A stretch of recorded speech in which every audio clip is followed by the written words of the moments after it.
তোমরা সবাই কেমন আছো? তো আজকে শুভ ষষ্ঠী, আমাদের তরফ থেকে তোমাদের সবাইকে শুভ ষষ্ঠী। তো ষষ্ঠীতে কে কে কোথায় যাচ্ছ, কি করছো, প্লিজ কমেন্ট করতে কিন্তু ভুলো না। আমাদের তো ষষ্ঠী বলে সেরকম কিছু নেই, আমি নিজেই রান্না করছি। এটা হচ্ছে উচ্ছে ভাজা, এটা হচ্ছে ডাল, আর এখানে হচ্ছে সব কেটে রাখা আছে ভাজাভুজি, আর কি হচ্ছে সঙ্গে থাকো, দেখতে থাকো। এর আইটেম হচ্ছে মাটন, চিংড়ি মাছের মালাইকারি আর ইলিশ মাছ। ষষ্ঠী হয় না, ঠিক আছে? তা আমার বর জানে না আমি কি করছি, কি রান্না করছি। এটা ওর কাছে সারপ্রাইজ রইলো, সঙ্গে থাকো, দেখতে থাকো আমি কি করছি। কি কি রান্না করেছি সব সারপ্রাইজ, ঠিক আছে? তা দেখো কি কি করেছি, তোমাদেরকে আগে দেখিয়ে নিই। বন্ধুরা দেখো কী কী রান্না করেছি। সাদা ভাত, 4 রকমের ভাজা, এগ পোলাও, স্লাড, এটা হচ্ছে লস্যি, এটা হচ্ছে ডাল, এটা হচ্ছে ইলিশ মাছ, এটা হচ্ছে খাসির মাংস, এটা হচ্ছে বাটা মাছের ঝাল, এটা হচ্ছে চিংড়ি মাছের মালাইকারি, এটা হচ্ছে পাঁপড়, এটা হচ্ছে চাটনি, আর এটা হচ্ছে আম আর মিষ্টি, ঠিক আছে? ডাকতে যাচ্ছি, ঠিক আছে, সঙ্গে থাকো। কি গো, আসো, খাবে না?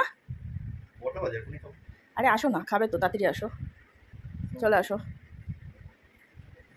আসো বসো। এই বাবা, এই তো কিছু। হ্যাঁ এত কিছু, খাবো কোন পেটে? ওই একটাই পেটে খাবে, খাও আর খেয়ে আমাকে বলবে।